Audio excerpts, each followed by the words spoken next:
Hi, this is Stephan Nilsson of UNISOT, the revolutionary Web3 supply chain sustainability platform. I'm on the edge of NFT, the podcast that brings you all the best intel of blockchain revolution. Keep listening. Hey, NFT curious listeners, stay tuned for today's episode to learn why supply chain on the blockchain may not be sexy, but it might be the most marriable element of blockchain out there today. And how today's guest knows for certain who Satoshi Nakamoto is. And how Moonbird is going Hollywood by signing with a world-class talent agency. All this and more on today's episode.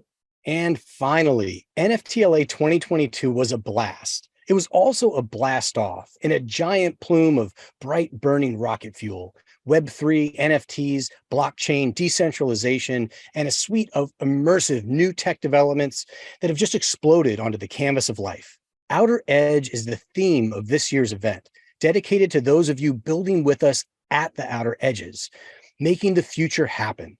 The community-centric gathering returns to Los Angeles March 20th to the 23rd to uplift creators and technologists through interactive experiences, a wide variety of discussions and presentations, and entertaining surprises that transport participants to the outer edge of what's possible when we co-create a new paradigm, embracing the decentralized web, artificial intelligence, extended reality, and more.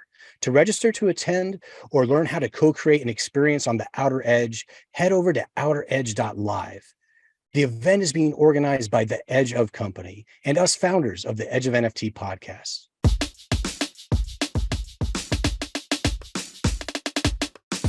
Welcome to the Edge of NFT podcast with your hosts, Jeff Kelley, Eathan Janney, and Josh Kriger. We aim to bring you not only the top 1% of what's going on with NFTs today, but what will stand the test of time. We explore the nuts and bolts and the business side, but also the human element of how NFTs are changing the way we interact with the things that we love. This podcast is for the futurists and dreamers, the disruptors and creators, the fans and connectors, and the makers and doers that are pumped about this ecosystem and driving where it goes next.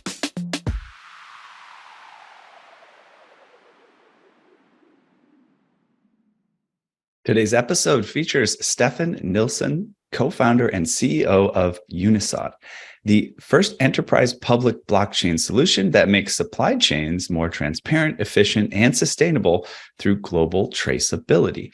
Stephan has 30 years of professional and international IT experience, 20 years of technical SAP experience, and 5 years experience as a mechanical automation engineer and technical instructor. UNISOT is a revolutionary Web3 supply chain sustainability platform built on over 30 years of experience from enterprise business integrations, aiming to change the way global supply chains operate. It emerged from the well-established business processes in enterprise resource planning systems like SAP and is revolutionizing the field. Stephan, it's a pleasure to have you here on Edge of NFT for this special sponsored episode. Welcome. Yeah, thank you very much. Looking forward to have a chat with you guys and talk about NFTs. Awesome. Well, you guys are helping leverage these P2P blockchain benefits and making services more traceable. So can you explain exactly how that works and how it came into being? Yeah, sure. So I have, as you read there, I don't have 30 plus 20 plus 5. It's, I think, I started working in the 80s, so I have like 35 years experience, so I'm not 100 years old yet. But let's say for the last 20 years, I've been working as an SAP integration architect. SAP, the biggest ERP system, backend system that all big companies are using. And I was then working, building interfaces between a company who have SAP to their customers and clients and suppliers and other partners in the supply chain. So I will always been working with this kind of integration one way or another. And I realized that after a couple of years in that profession, I came back to the same customers over and over again to rebuild the interface because they have changed the supplier or they have changed the distribution partner or something. So I have to go in there again, design a new interface, testing, firewalls, permissions and all of this.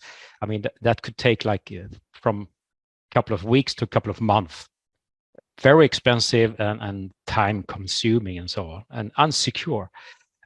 So what that leads to is that companies today are actually not exchanging as much information as they could. It's not like we humans, we can use Facebook and Twitter and Google and all of that and exchange tons of information back and forth.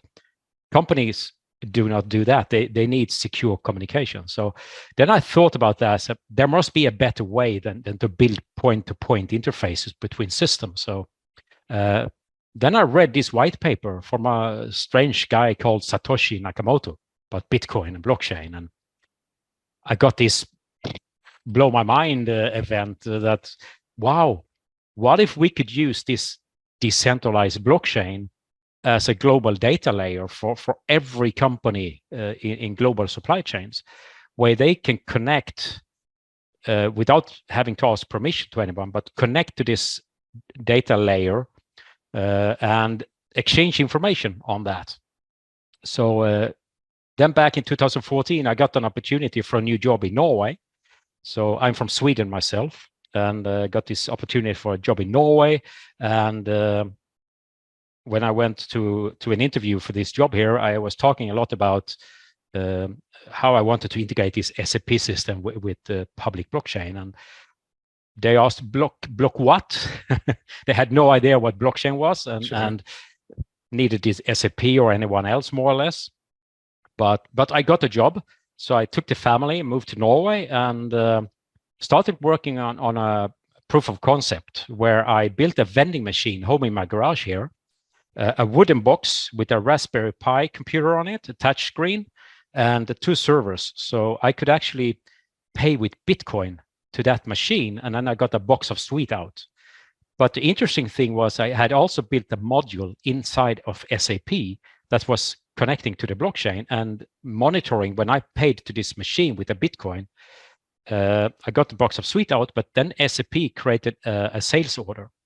And SAP also kept track of the magazine level in that vending machine. So when the magazine went to empty, SAP created a replenishment order. So by doing that, I proved to myself that I could actually integrate this super centralized SAP system with this super decentralized blockchain. And I worked on that for a couple of years on my free time and holidays and so on. And after a while, I realized that, yeah, I have a solution here. I have something I can go to market with. So I quit my job at Ernst & Young, and I got some funding and built a team. And then we built this platform that is then called UNISOT. And the UNISOT is short for Universal Source of Truth. So we actually, it's a grand name, but we actually see this public blockchain as the universal source of truth that every company can use. So what we do is we work like a kind of, just like you have an internet service provider where you can connect to internet, we are more like a blockchain service provider where we can connect companies' business systems or production system or accounting system to this public blockchain. So this is how we started, and that's now what we are providing in this. And this is I can keep it short here, and then you have more questions, I guess. So yeah, no, it's impressive, and I can imagine your neighbors coming over and saying, "Hey, man, you built the machine. You can get it out. You don't have to pay Bitcoin for your thing." And meanwhile, you're revolutionizing supply chain management. And right. And I'm also just curious from perspective of just fun with the project. Did you actually have Raspberry Pis in there as the suite? Yeah. It was as the actual sweet that you could eat. Yeah, that's I get that misunderstanding sometimes. No, it was a Raspberry Pi computer, right? Like an Arduino, exactly. Yeah. So it was a small box of sweet that. This is really impressive and fun. Yeah, I kind of wish you were my neighbor. Yeah, it was really fun to actually. The first time I actually was able to. I was sitting on my desk, having all the Raspberry Pi computer connected to some small servers and stuff. And when I then made a Bitcoin payment waited 2 seconds, and then suddenly my server was moving, and then, wow, it works. That's cool. And then connecting that, building the module in SAP, and getting that to work together. So now I had this SAP, I had a vending machine that I called an autonomous machine, and the blockchain, and just to get all of that to work was just really a mind-blowing time for me, which Awesome. now has resulted in the 3 companies that you see there. Big deal. Indeed. And, this is like one of those use cases we like to talk about where we say, God, there's so many cool things happening, on the blockchain. And it's not a sexy one, really, right? It's not the one that's going to get the glitz and glamour. I think it's sexy, but of course, yeah. But it's not the one that they're going to cover in the press normally. But gosh, it's like one of the best use cases, right? So it does.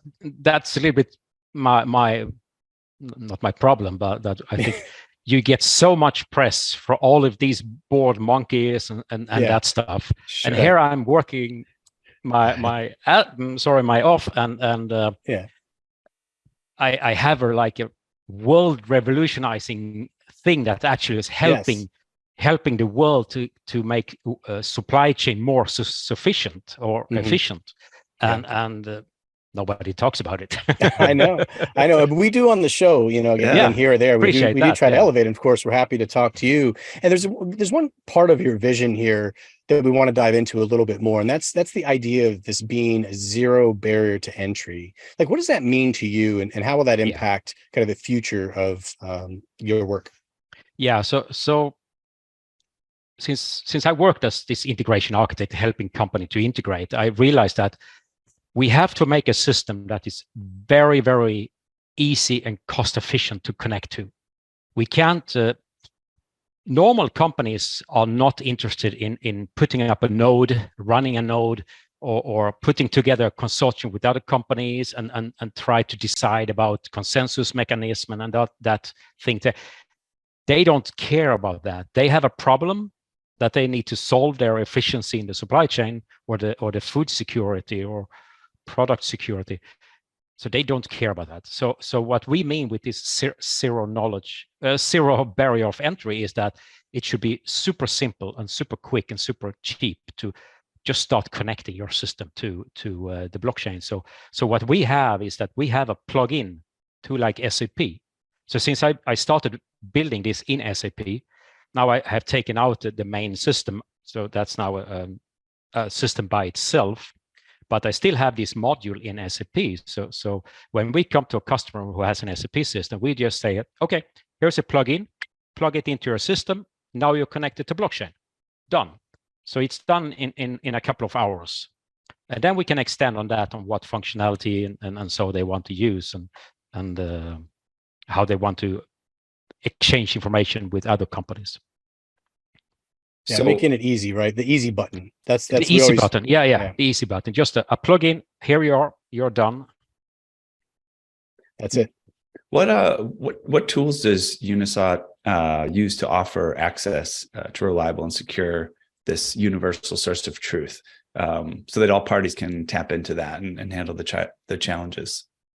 Yeah. So as I said, the plugin that we have for SAP, we also started working on a plugin for Microsoft, and we realize that we cannot build plugin for all systems. That's our goal, to have plugins for every single system out there, but that's going to take too long. So we are looking for partners, like consulting partners who are already working with like Oracle or some other system that our customers are using, and build these plugins together with them. Other things that we have is, of course, we have an API. So company can connect just with the API. So we are selling the services either as a software as a service, SaaS service, or a platform as a service where they connect to the backend API. And we also have an SDK that the company can use to connect their system to I say our system, but to the blockchain. So we have an API with a number of blockchain functionalities, where we then can create what we call smart digital twins, which actually is NFT technology, but in a maybe more advanced way. Right. Well, let's talk about that a little bit. We've heard that that phrase, digital twins, used here or there in lieu of NFTs. Like, talk to us about that a little bit. Like, how does that impact your work? Yeah, so smart or digital twin is an old term that has been used in SAP and other big systems before, and in construction industry and everything. That you create a digital twin in a database, or in our case, we create a digital twin of a physical object in the blockchain. But because we are using the public blockchain where we can use smart contracts, we call it smart digital twin, because we can put in some scripting in there. I don't like the terms smart contract, because they are not smart and they are not contracts. They are actually just a script that executes some payments, or yeah, you can actually run whole programs there. So we call them smart digital twins, because we also trying to stay away from the NFT craze with the crypto industry. So that's exactly a big problem for us when we go out to companies and we are describing, here you have a system that can make your supply chain much more efficient. We are cost efficient and so on. And then when they start asking us how we do this, and we talk about blockchain, and then it comes up directly, crypto, blockchain, NFT, and all these craze. So then we have to spend some time just to explain what all of this is. It's not crypto, it's not NFTs, it's actually something else. And so that's why we call it NFT, or sorry, we call it smart digital twins instead of NFT, because it raises so many questions. Yeah, I mean, it's fascinating, and it's really useful to kind of have perspectives like this, right? Because whether we think it's sexy or not, right? I also find it really exciting, right? I could imagine myself, I'm building this thing in my garage. I got the Raspberry Pi, and everybody's like, "What's that?" But the thing about it is that despite the controversies around blockchain, the reason you're selling this to people is not because of this blockchain. It's in spite of it, right? Because there's a business use case that is undeniable. Like, people would not be paying for this unless it was saving them money or making their business more efficient, or generating them money, right? Exactly. So it's very great. For our customer, it doesn't really matter if it's a blockchain or whatever we are using in the backend, but it's just the characteristics and the functionality that this global public blockchain can provide. That was my dream before I really thought about blockchain. So I thought the dream scenario in an enterprise world with supply chains and so should just be to have one central global database that everybody connected up to. So everybody had the same data in this central database. But a lot of company has been trying to do that. SAP, Microsoft, Oracle, IBM, everybody has been trying to build this centralized data system or database where everybody connects up to, but provably it hasn't worked for the last 10 years. And they did the same mistake with trying to implement private blockchains. So specifically IBM now with TradeLens and their system, as they're trying to put in a private blockchain. I used to say that there is no such thing as a private blockchain. If you have a private blockchain, it is just a replicated database with a fancy replication mechanism. It's just a replicated database, point. A blockchain, per definition, has to be public. And that was the invention that Satoshi Nakamoto presented to us, to have this distributed database, but that it is public. And that is the security, that it is public, that nobody can go back and change anything. So, so there we are. You are muted, sir. Oh yeah, sorry, I'm babbling on. No, I was saying, like you're calling it, it's universal source of truth, right? That's why it's that's why you can have that via the public nature of it. Exactly. So we have this term, supply chain sustainability. I know about supply chains, I know about sustainability, but what does this full term entail, and how are you making use of it? Yeah, so if you look at supply chain, so often people think supply chain is some truck driving around, but actually supply chain is everything. It's everything you own, your clothes, your electronics, your computer, your food, everything that you haven't grown in your garden or built in your garage comes from a supply chain. Someone produced it, someone transported it, someone changed it, someone stored it, someone sold it. So there's always this huge supply chain of different companies working together. And chain is also actually a bad word, because it's not like one chain. It's a whole network, just like blockchain is a whole network. So supply chain sustainability, actually, every supply chain today, where we think from seed to plate, or from fish to plate, or the whole line, has a global efficiency of less than 20%. 80% is waste in any supply chain today. And the best country in this is China. They are the best. They are on 20%. Second best country is, of course, Germany on 17%, 17. Rest of the world's supply chains have less efficiency than 17%, which means 80, 85, 90% is waste in any supply chain. As we know with food, 50% of all food that is created is destroyed or not used, right. not eaten. Can we break this down a little bit? So like just all of the places where you lose that efficiency. I mean, I'm thinking of them, but I'd love for you with more expertise in this. I'm thinking like there's packaging, right? I've got packaging, I've got gas, I've got even just the time and energy of someone putting it in the packaging, right? And unloading it for the packaging. Oh, I shipped this head of broccoli and nobody's gonna eat that stem. They're just gonna cut it off and throw it in the compost or whatever. So am I coming up with all the right ingredients there? Or are there others that I'm missing when we think about the sort of number that goes in that efficiency? So if we're talking food, there is a lot of waste. Like you said, fruit and vegetables and everything, the bad part is cut away, or they're just, the whole thing is too bad, so they throw it away. So we produce so much food that it's crazy. But actually, I think the biggest problem is because every company today is very efficient by themselves. But every company today are working with blinders.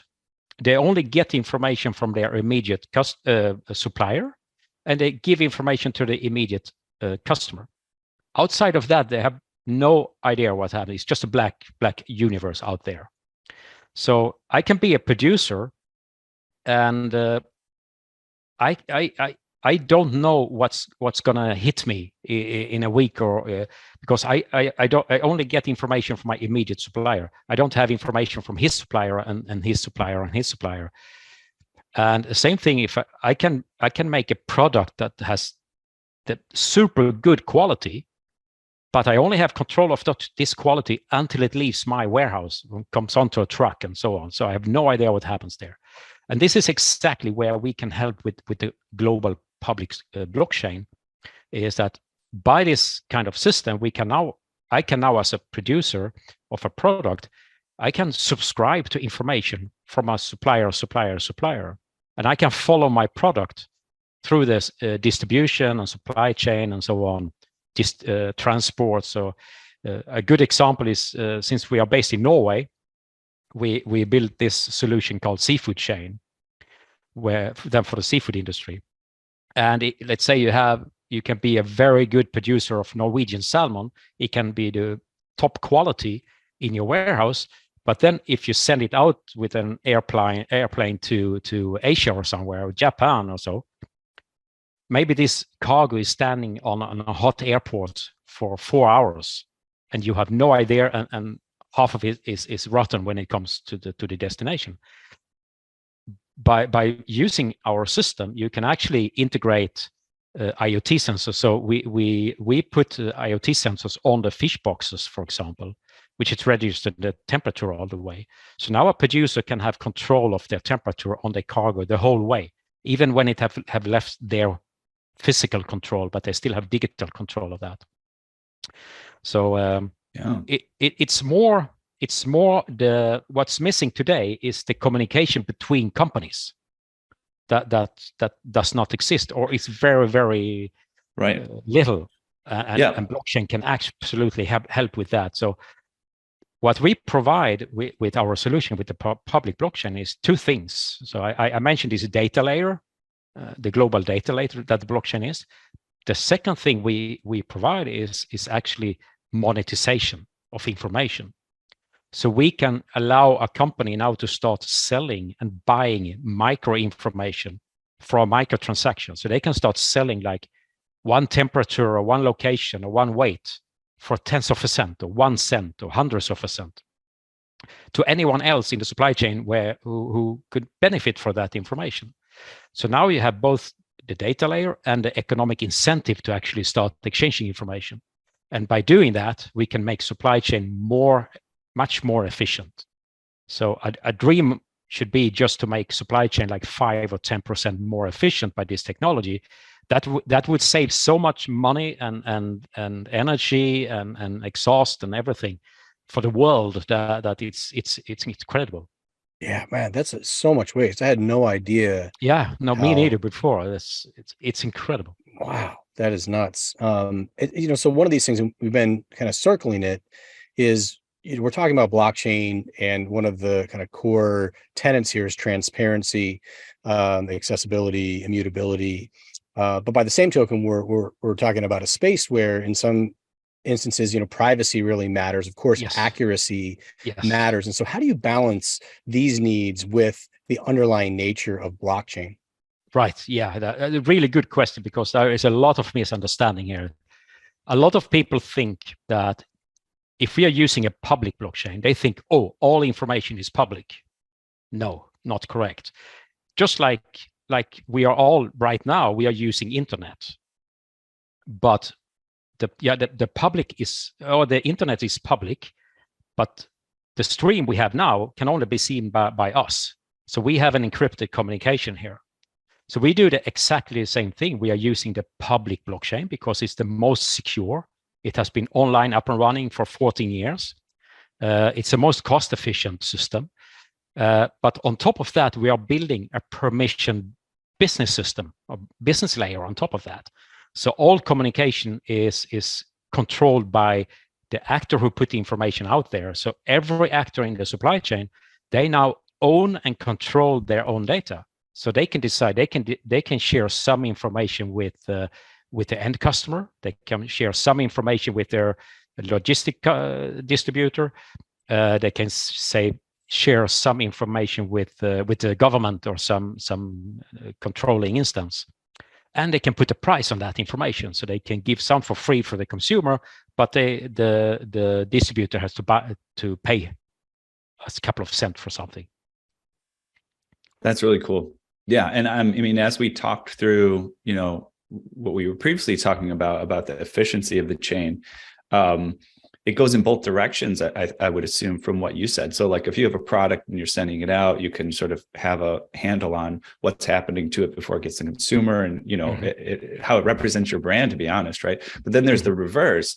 If I have a product that I'm building and I'm sourcing components from various places, and I want to know, exactly where they came from and what that process was like, I can see that really can help with accountability. Exactly. Yes. And that's we got now in Europe. They have the Supply Chain Due Diligence Act. So every company in EU must have this traceability. So that fits us very good, actually, because we have the solution for this.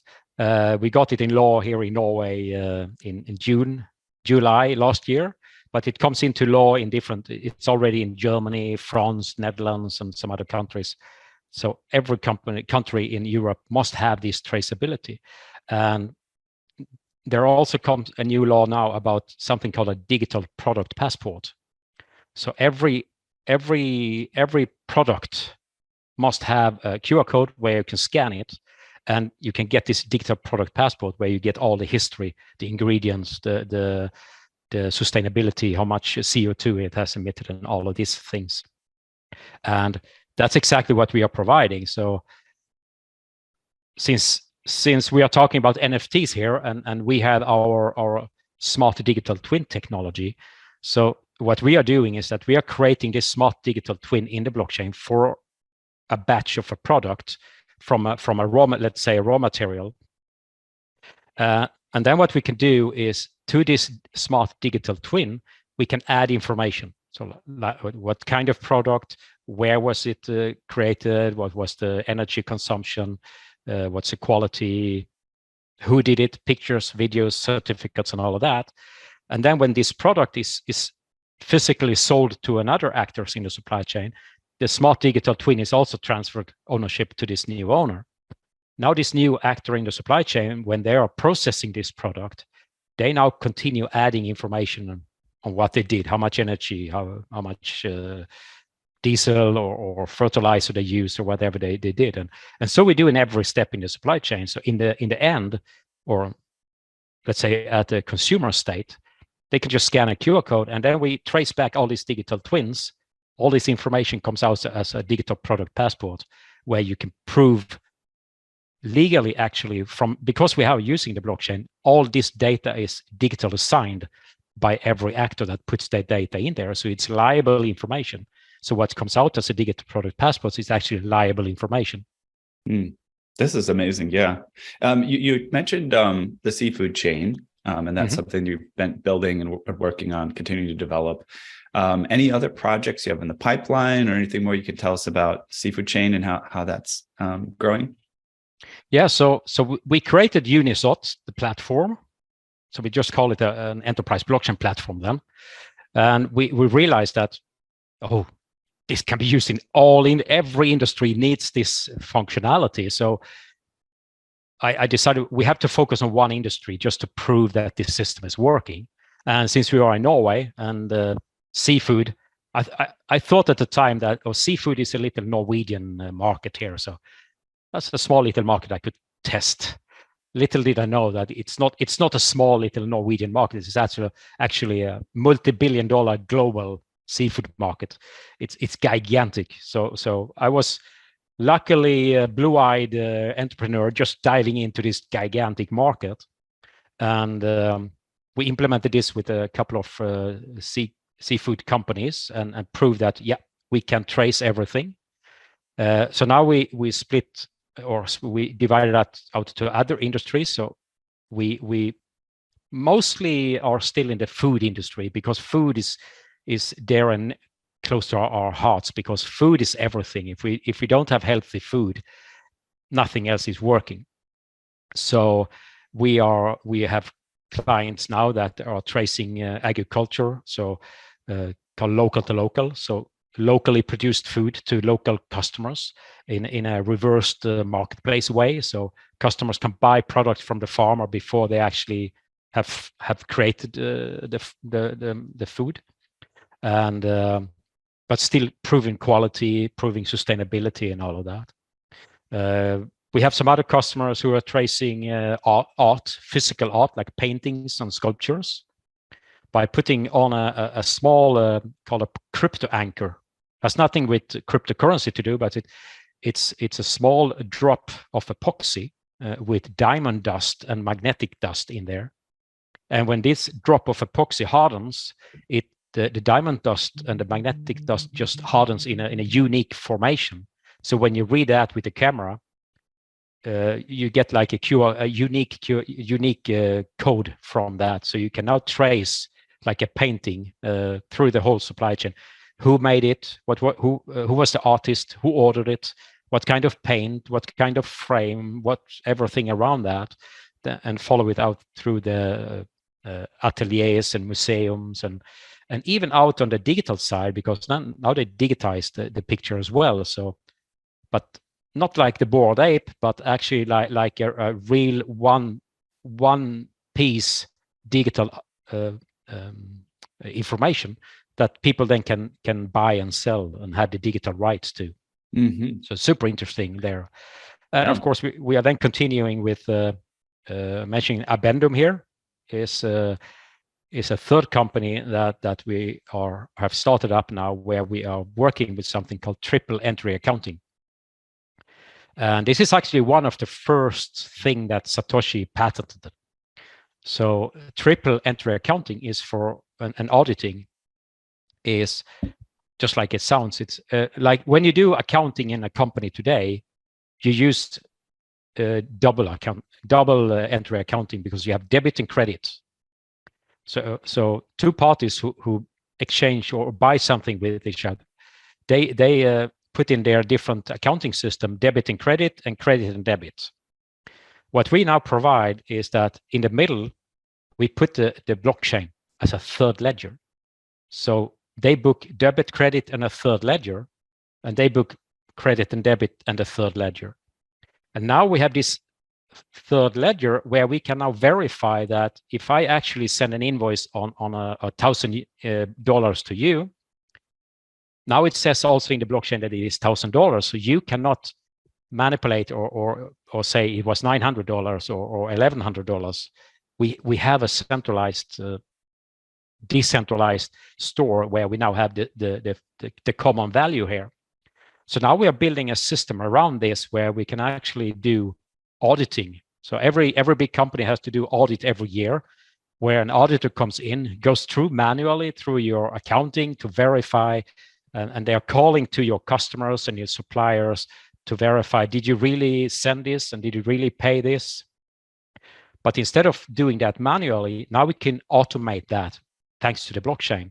So we can really do auditing in real time and automatic thanks to the blockchain. And that's also, we are the only one in the world actually doing this at the moment. There is some companies are trying to do triple entry accounting in other ways, but we are the first one who actually have an implementation that uses the public blockchain to do this. So last year, or actually, yeah, it's a new year now. So 2021, we were in the Norwegian financial authorities. They had a fintech sandbox.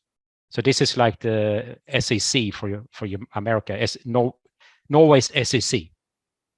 So this sandbox, we were there for a year, and what we did there was to present our solution for triple entry accounting, and we had a discussion for a year, doing a year.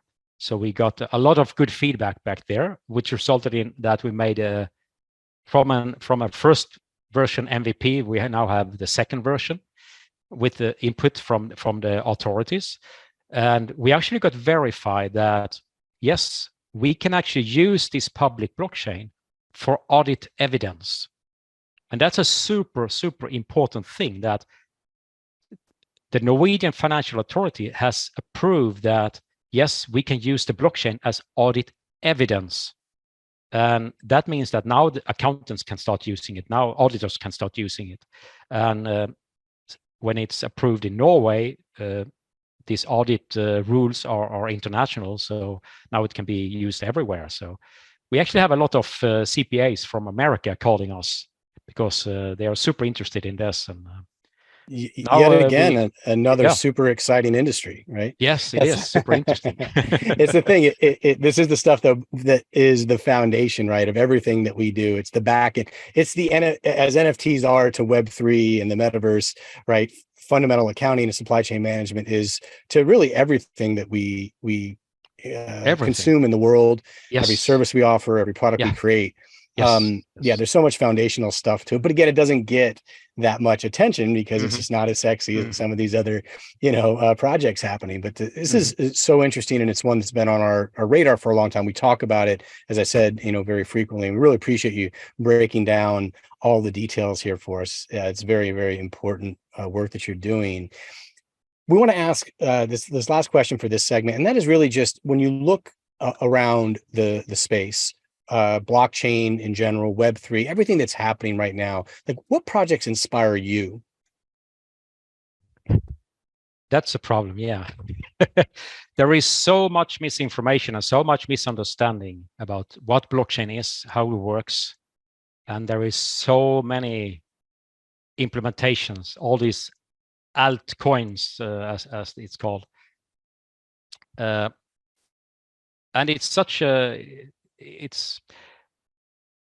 I would say there are not many other systems out there that actually can inspire more than actually the original protocol from Satoshi Nakamoto, which did work from start, which can do smart contracts, which can do tokens, which is scalable, which is cost efficient, and all of that. So I see all of these other blockchain as noise and as marketing stunts and pump and dump schemes and yeah, so there is not much actually. Unfortunately, not much out there to look at. So what I'm looking at is other companies in the space that are using this blockchain, the original blockchain from Satoshi Nakamoto. So there is a lot of interesting projects going on with social media, music industry, yeah, all different kind of gaming is very, very big because a lot of gaming companies have come from Ethereum because it doesn't scale to this blockchain, and I think the biggest one we have now is CryptoZoo, making millions of transactions per day, and so I'm mostly looking into that space. Yeah, very.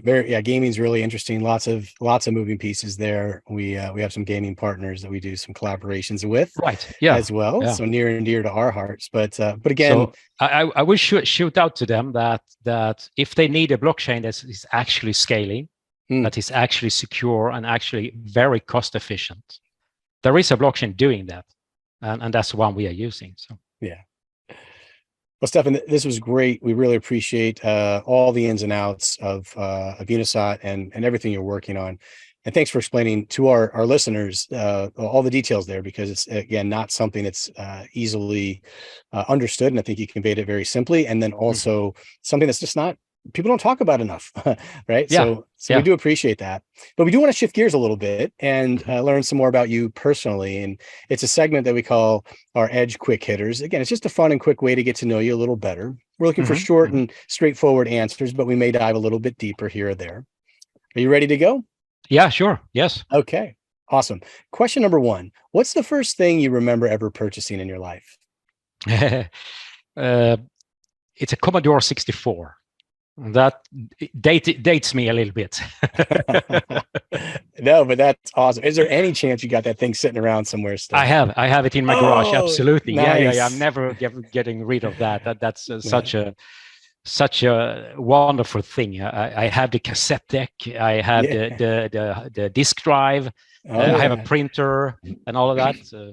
It has been standing in my garage and in the attic for many years now, so I have no idea if it still works, but I still have it. Yes, and some manuals and all of that. So what a great thing to have.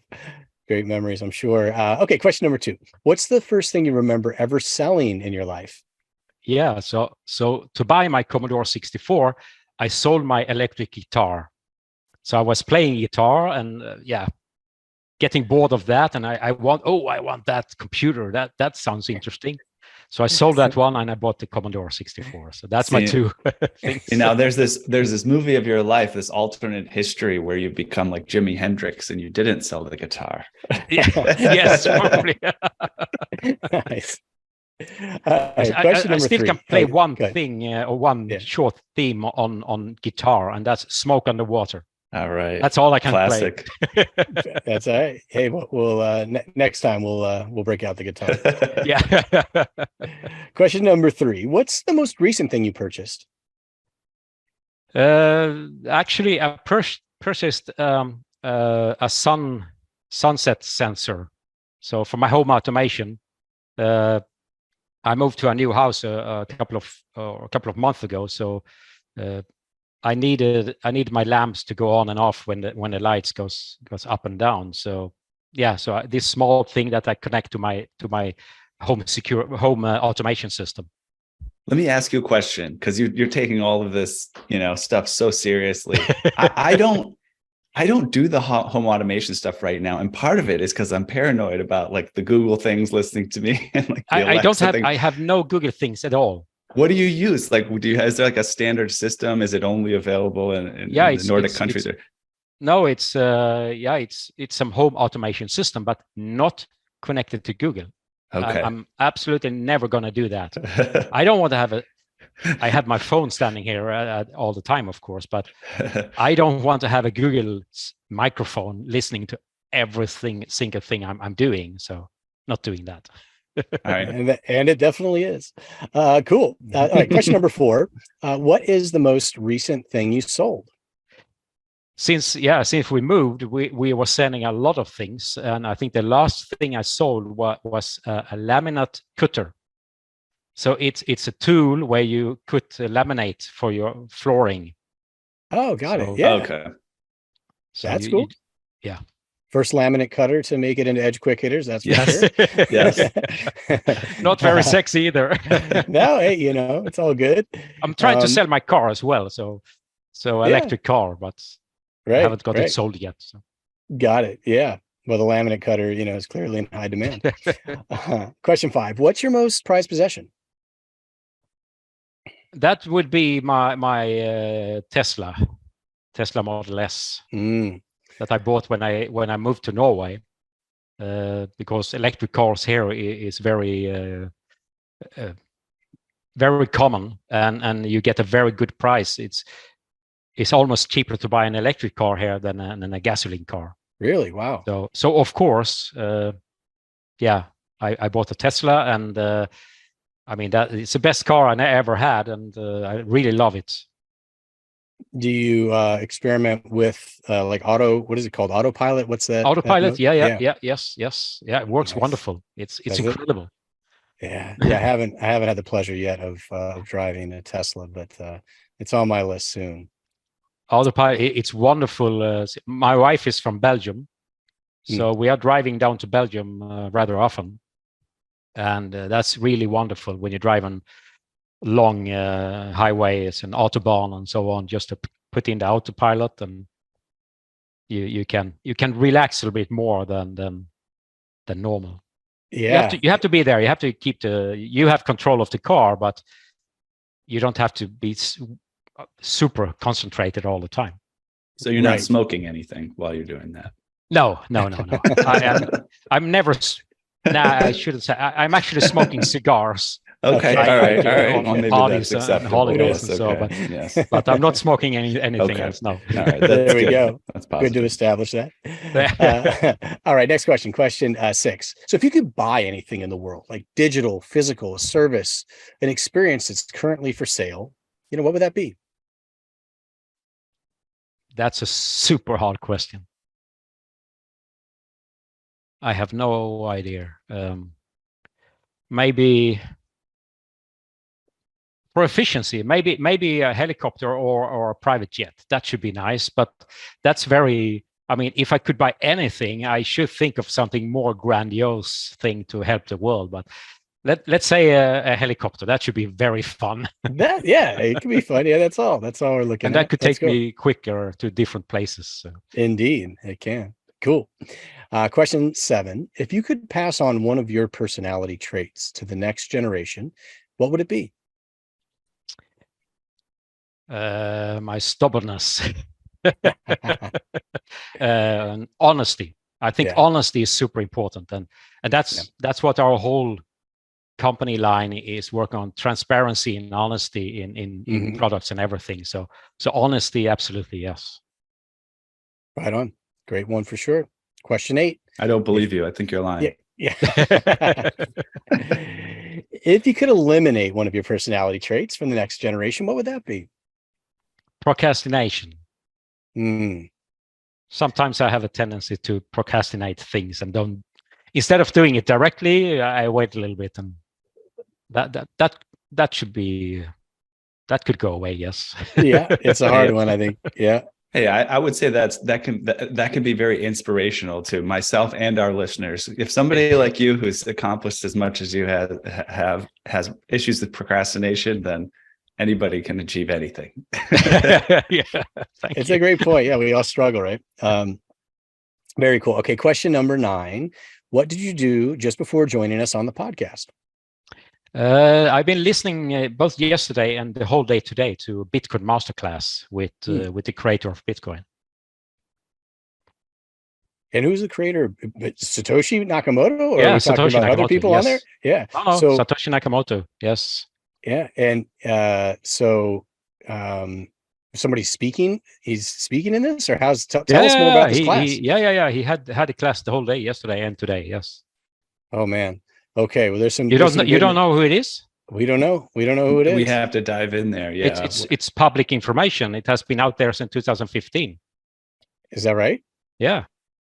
And, So is there another name that we should know? Yeah, his name is Craig Stephen Wright.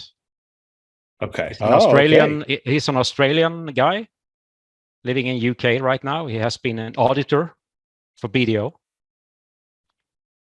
But yeah, that's very controversial. But I'm 100% sure, 110% sure that he is Satoshi Nakamoto. 110. Wow, that is definitely a controversial, position, but one that I mean, very, very confident in. Yeah, that's amazing. What I'm doing, I'm very pragmatic. Yeah, I'm building an enterprise system.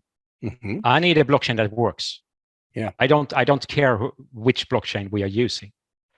I just need scalability, sustainability, scalability, security, cost efficiency, and that is legal and so on. Right. Energy efficient.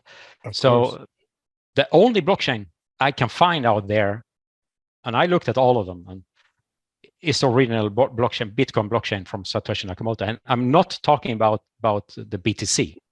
Mm-hmm. BTC is a freak copy of that.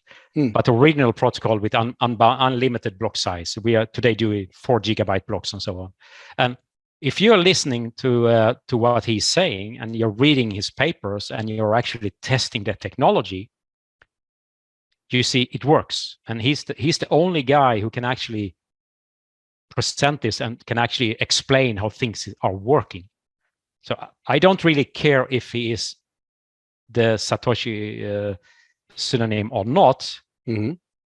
but he is the guy who invented Bitcoin. Absolutely.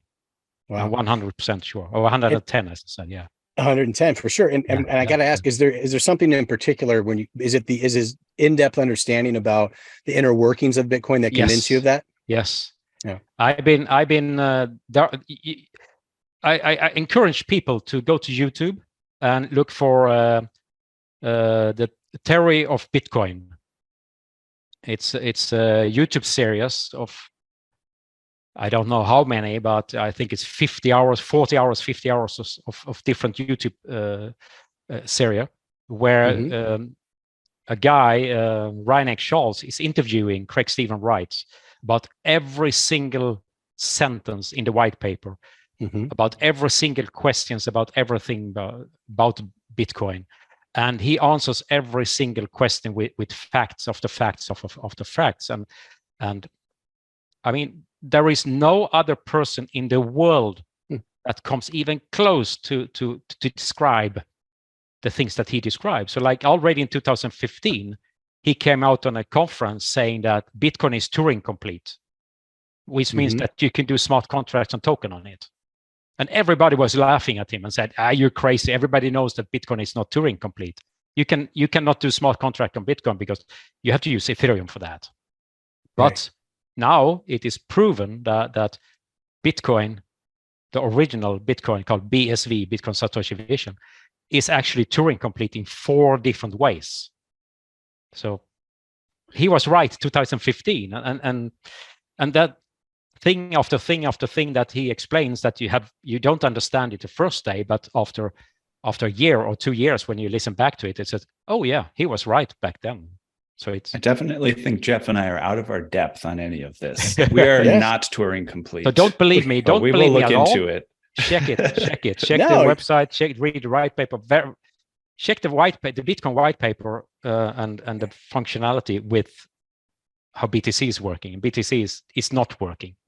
It's not scaling. It's very expensive. The only thing you can use it for is for speculation. Now you're gonna get a lot of comments. Yeah, hey, no, it's really interesting. Your inbox is gonna explode now. Yeah, good to understand the thinking there. Well, last question, pretty easy one. Stephan, what are you gonna do next after the podcast? I'm gonna continue working now to do everything I missed before today. So following up by email, writing contracts and meetings and presentations I have to do next week and so on. So we have a number of customer prospects that are super interested in start using our system. So I bet. Right on. All right. Well, not a done. surprise, but we really appreciate you sharing all those insights. And that's Edge Quick Hitters for today, y'all. What do you say we hit a hot topic or two? Sounds great. Okay. So let's hit the first one here. Hot topic. Blue chip NFT project Moonbird signs with Hollywood talent agents UTA. The NFT focused company was founded by early stage Facebook and Twitter investor Kevin Rose and designer Justin Mazel in February 22. The company also has the Proof Collective and Oddities NFT collections in its catalog. Yeah, they're definitely doing well. We'll put it that way. I heard a little chuckle from Stephan over there. Have you been following Moonbirds? What are your thoughts? What does Satoshi think of Moonbirds? I'm not following them. Just the name, Moonbird. Gotcha. Yeah. To the moon. Yes, of course. For me, it's just a big scam. Sorry to say, but it's nothing else than a pyramid scheme trying to find a more stupid buyer. It's sorry, but it's a speculation game.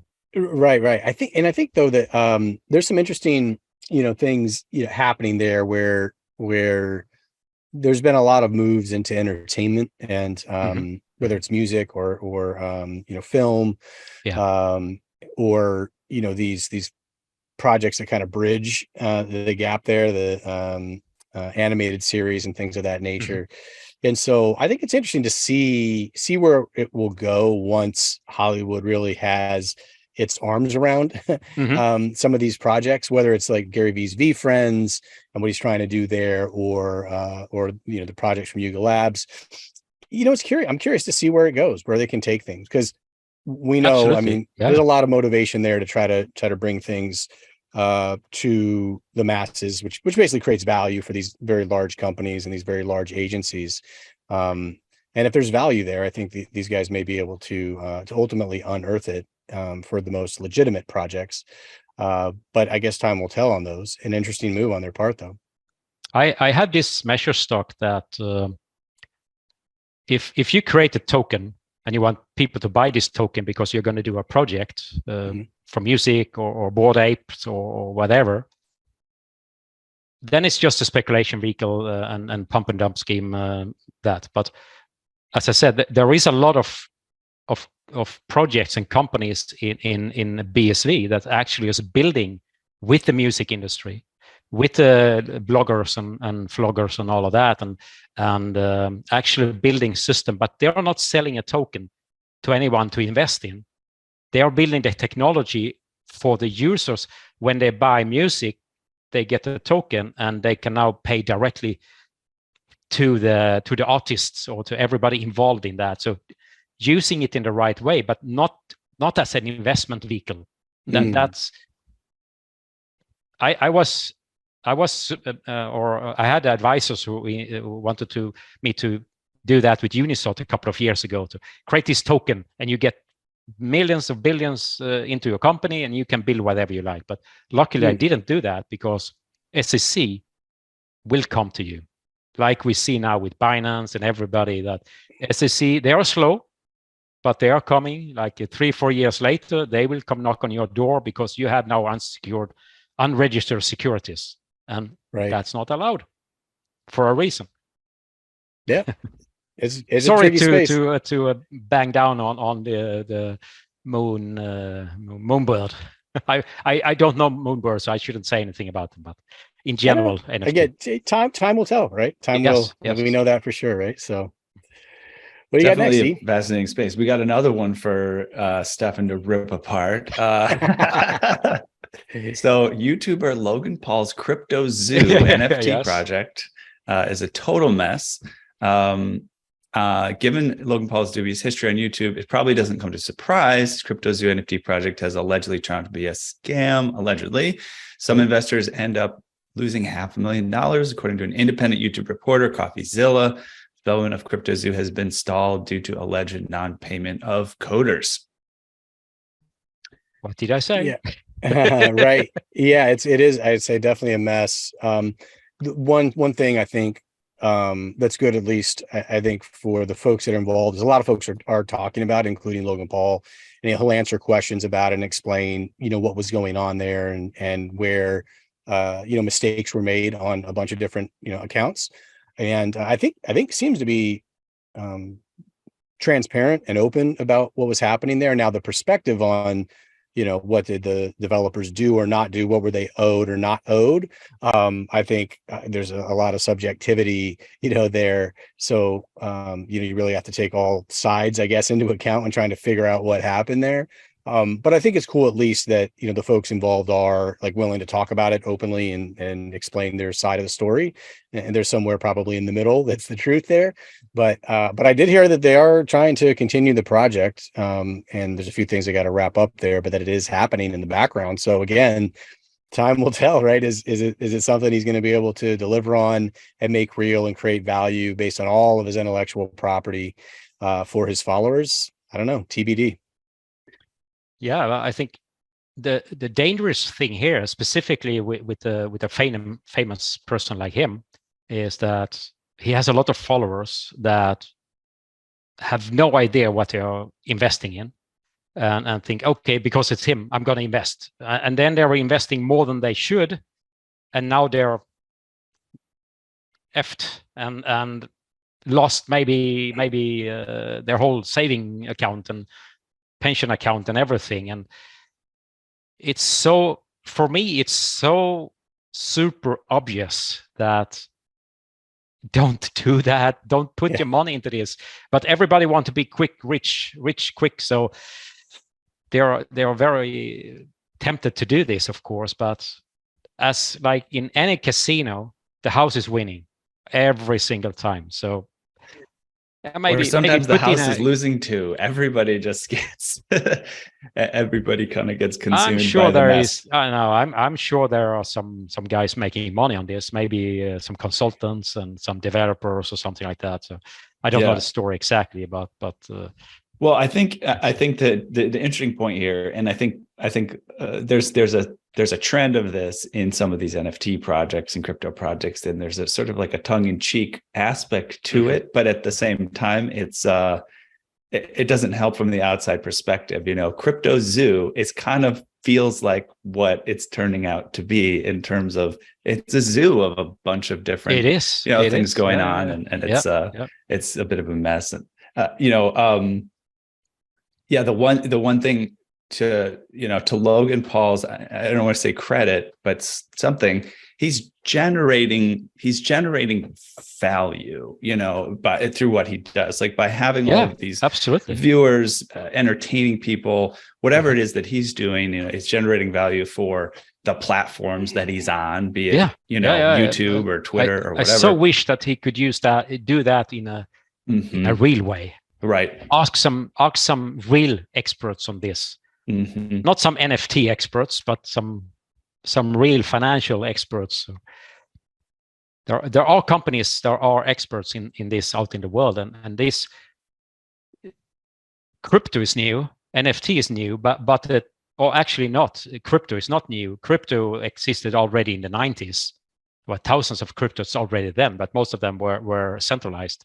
So it's nothing new, and the way of doing these scams, as I call them, is not new either. I mean, you had the same with stocks. You have the same with everything else before crypto. It's just another medium now. It's crypto, and everybody thinks it's new and innovative, but it's the same. It's the same methodology as always. So. Well. Yeah. That's it for our hot topics today. Stephan's been sorry for this for ripping them apart. I don't think you need to apologize at all. I mean, I think this is one of the benefits of our program, is that we like to give a voice to all the different sides of what's going on, and so I'm sure our listeners will appreciate hearing your opinions. Yeah, you are gonna get some nice emails after this. Be sure of it. Thank you very much. Thank you. I've been in other shows as well, and their mailboxes explodes. Specifically when I mentioned like Craig Wright and the original Bitcoin protocol, Bitcoin SV, and so on. So our next segment is our shout out segment, which we have a little bit of fun with lately. And I understand you have a couple people you'd like to give a shout out to for that. Yeah. I have to give a shout out to my wife. I'm my co-founder, actually. So we started this company as a family company. So it's my wife and my daughter as well. Should shout out to her as well. But specifically to my wife, and she has supported me in this, and we are working together in this. So we already had a couple of companies together, so we work very fine together. And I couldn't have done it without her support, because like I'm working like 16 hours a day, and without her help and approval, it shouldn't work at all. So she's my right hand, my personal assistant, and doing everything I can do. So shout out to her first of all.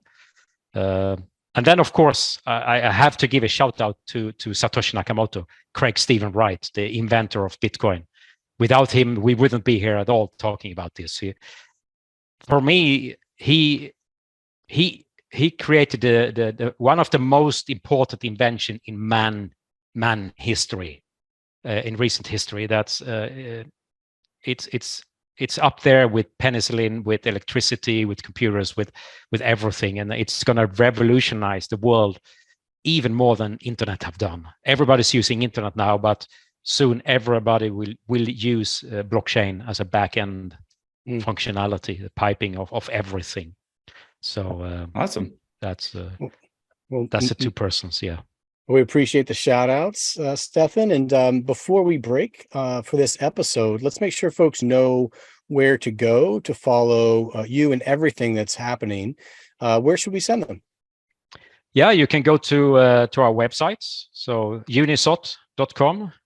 Seafood Chain is in Norway, so it's seafoodchain.no. .com was taken. Abendum is abendum.com. For triple entry accounting, and of course we are on LinkedIn and Twitter and all social medias as well. My Twitter handle is Bitcoin Devotee. All right, so, check them out, y'all. So again, Stephan, we really do appreciate it. So I think that'll be a wrap on today's sponsored Spotlight episode. Again, lots of good nuggets in there. So we've reached our limit at the edge of NFTs for today. Thanks for exploring with us. We've got space for more adventurers on this starship. So invite your friends and recruit some cool strangers that will make this journey all so much better. How? Go to Spotify or iTunes right now, rate us and say something awesome. Then go to edgeofnft.com to dive further down the rabbit hole. Also, look us up on all major social platforms by typing Edge of NFT with no spaces and start a fun conversation with us online. Lastly, be sure to tune in next time for more great NFT content. Thanks again for sharing this time with us today.